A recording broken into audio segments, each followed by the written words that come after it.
विधानसभा चुनाव के चौथे चरण की वोटिंग। इस चरण में विधानसभा की 59 सीटों पर मतदान है। यूक्रेन से एयर इंडिया का विशेष विमान करीब 242 यात्रियों को लेकर भारत पहुंचा है। यूक्रेन में पढ़ रहे भारतीय छात्रों ने मंगलवार रात यहां पहुंचने के बाद कहा कि वे रूस और पूर्वी यूरोपीय देश के बीच बढ़ रहे तनाव के चलते अपने देश लौटकर खुश हैं। उत्तर प्रदेश विधानसभा चुनाव में 5वें चरण के मतदान के लिए प्रचार अभियान की शुरुआत करते हुए मुख्यमंत्री योगी आदित्यनाथ ने मंगलवार को लोगों से कहा कि वे उन लोगों को वोट दें जो गायों की रक्षा करते हैं, ना कि उन्हें वोट दें जो उन्हें मारते हैं। अमेरिकी राष्ट्रपति ने रूस के 2 बड़े वित्तीय संस्थानों पर प्रतिबंध लगाने की घोषणा की है। देश और दुनिया के आज के ताजा घटनाक्रम कुछ इस प्रकार है। हेलो दोस्तों, मैं हूं नौशाद अख्तर और आप देख रहे हैं आपका अपना न्यूज चैनल टीबीसी न्यूज 24। देश दुनिया से जुड़ी हर खबर को सबसे पहले देखने के लिए हमारे चैनल को सब्सक्राइब करके बेल आइकन को जरूर दबा दें ताकि हमारा आने वाला हर खबर सबसे पहले आप तक पहुंच सके। अगर वीडियो अच्छी लगी हो तो दोस्तों के साथ शेयर जरूर करें। आइए अब चलते हैं आज के कुछ खास खबरों की तरफ। आज की तारीख है 23 फरवरी 2022, दिन बुधवार। उर्दू तारीख 21 रजब 1443 हिजरी, दिन बुध। चलते हैं आज के कुछ खास ब्रेकिंग न्यूज की तरफ, मगर इससे पहले वीडियो को लाइक करना बिल्कुल ना भूलें। दिल्ली में बैरिकेडिंग पर कोर्ट के सवाल।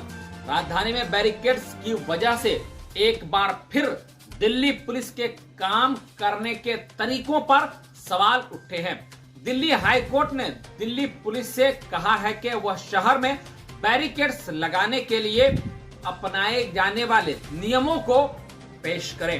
कोर्ट ने कहा कि सड़कों पर बिना किसी व्यक्ति के बैरिकेड्स लगाने का कोई फायदा नहीं है।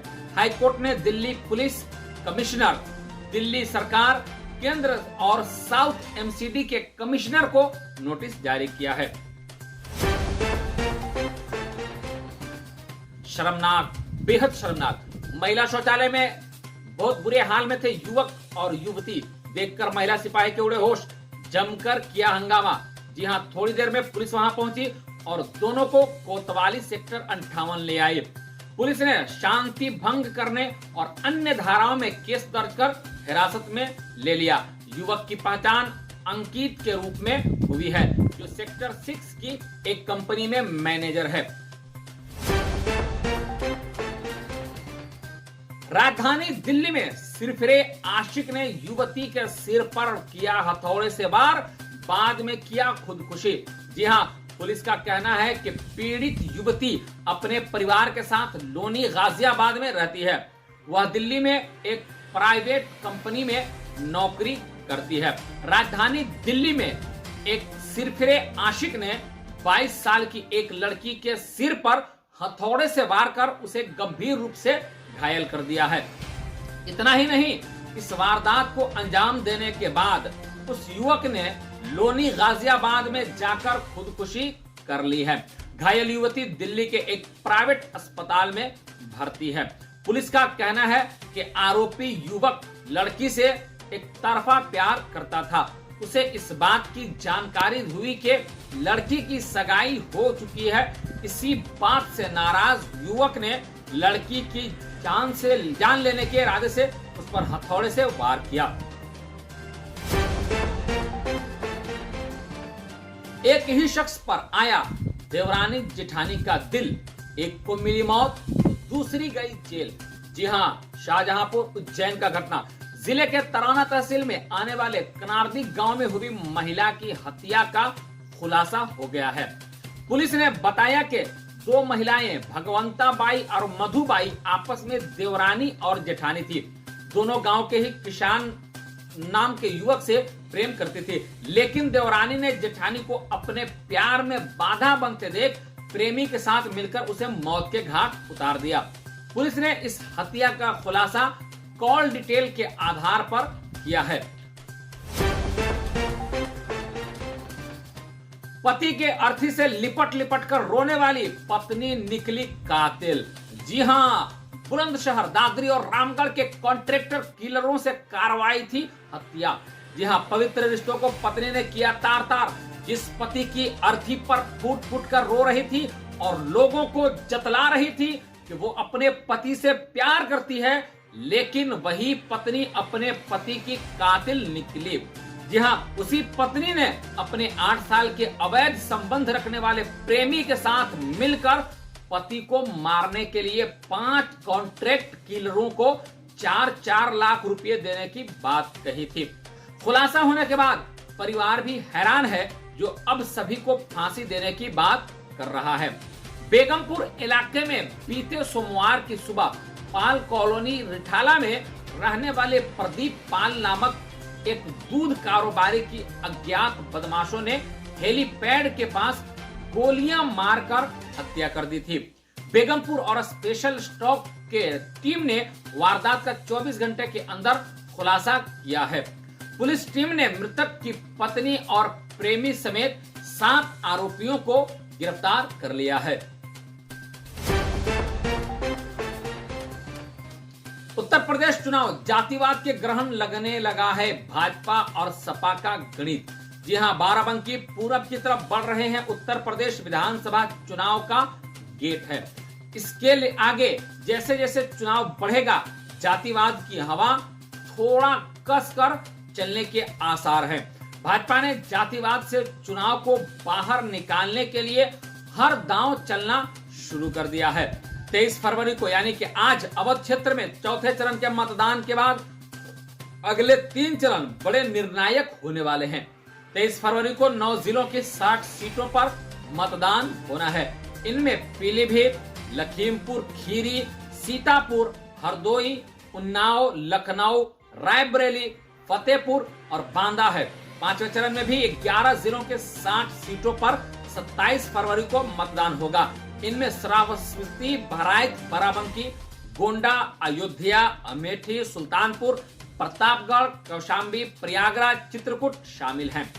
कहा जा सकता है कि 2017 के चुनाव में यह भाजपा का गढ़ था। इसके पहले के विधानसभा चुनावों में भी भाजपा अन्य के मुकाबले इन जिलों में ठीक ठीक प्रदर्शन कर लेती थी।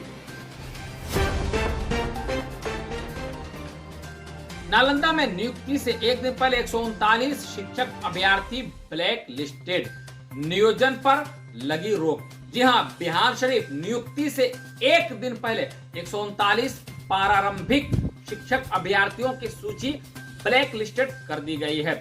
इससे नाराज लोगों ने मंगलवार को डीईओ कार्यालय में जाकर जमकर हंगामा किया।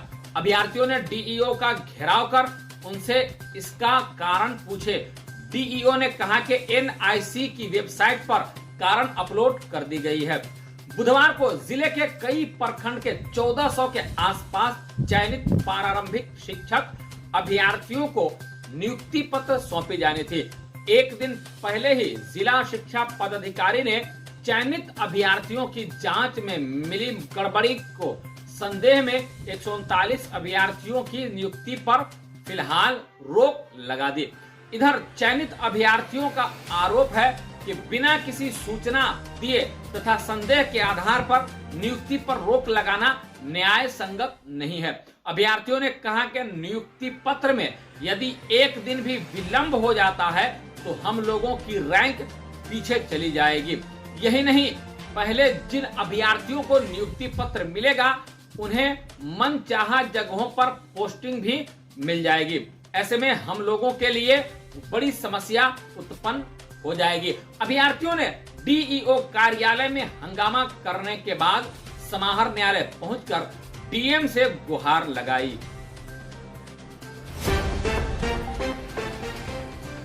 राज्यों को मिल जाएंगे 42,000 प्रारंभिक शिक्षक, अभ्यर्थियों को नियुक्ति पत्र मिलेगा आज। जी हां, राज्य में आज 42,000 प्रारंभिक शिक्षक अभ्यर्थियों के करीब 32 माह का इंतजार खत्म होगा। आज उन्हें नियुक्ति पत्र मिल जाएगा। यह नियोजन इकाइयों के सदस्य सचिव के हस्ताक्षर से दिया जाएगा। इसमें योगदान करने वाले विद्यालय का नाम भी दर्ज होगा। नियुक्ति पत्र पाने के पहले चयनित अभ्यर्थियों को शपथ पत्र देना होगा।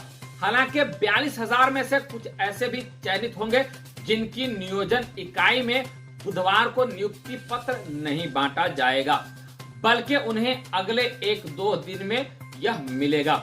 इसकी वजह बोर्ड की परीक्षा का 24 फरवरी तक आयोजन तथा नियोजन इकाई और संबंधित जिला शिक्षा प्रशासन की तैयारियों का होना है। सीएम नीतीश कुमार को राष्ट्रपति उम्मीदवार बनाने के चर्चा पर सुशील मोदी का बड़ा बयान। सुशील मोदी ने कहा, ये क्षेत्रीय दल कांग्रेस को छोड़कर फ्रंट बनाना चाहते हैं, जबकि इनमें से अधिकतर कांग्रेस से निकले हैं और परिवारवादी हैं। ऐसे लोग किसी का नाम किसी के बड़े पद के लिए उछाल सकते हैं। जी हां, पटना बिहार के मुख्यमंत्री नीतीश कुमार को विपक्ष की पार्टियों द्वारा राष्ट्रपति उम्मीदवार बनाने के प्रयासों ने सूबे में नए विवाद को जन्म दे दिया है। राज्य में विभिन्न पार्टियों के नेता इस संबंध में प्रतिक्रिया दे रहे हैं। इसी क्रम में बिहार के पूर्व डिप्टी सीएम सुशील कुमार मोदी ने पूरे मामले पर अपनी प्रतिक्रिया दी है। साथ ही साथ विपक्ष को फटकार भी लगाई है। बिहार में शराबबंदी को सही ठहराने के लिए फिर एक बार समाज सुधार यात्रा पर निकले सीएम नीतीश कुमार। जी हां, हालांकि यह वक्त बिहार में चुनाव का नहीं है और मुख्यमंत्री नीतीश कुमार की कुर्सी को भी कोई खतरा नहीं है। प्रधानमंत्री नरेंद्र मोदी ने जब से नीतीश कुमार को सच्चा समाजवादी बताया है, तब से बिहार भाजपा के प्रदेश अध्यक्ष समेत पूरी भाजपा के सुर बदल गए हैं। मंगलवार को भागलपुर की सभा में तो राज्य के उद्योग मंत्री शाहनवाज हुसैन ने अपने को नीतीश कुमार के नक्शे कदम पर चलने वाला छोटा भाई ही बता दिया है। वहीं राजस्व एवं भूमि सुधार मंत्री राम सूरत राय ने नीतीश कुमार की बढ़ाई में कसीदे गढ़े, बोले उनकी अगुवाई में बिहार तरक्की कर रहा है। आपको हमारी यह जानकारी कैसी लगी कमेंट में जरूर बताएंगे और देश दुनिया से जुड़ी हर खबर को सबसे पहले देखने के लिए हमारे चैनल को सब्सक्राइब करना बिल्कुल ना भूलें। अब हमारी मुलाकात होगी अगले वीडियो में, तब तक के लिए आप हमें इजाजत दीजिए।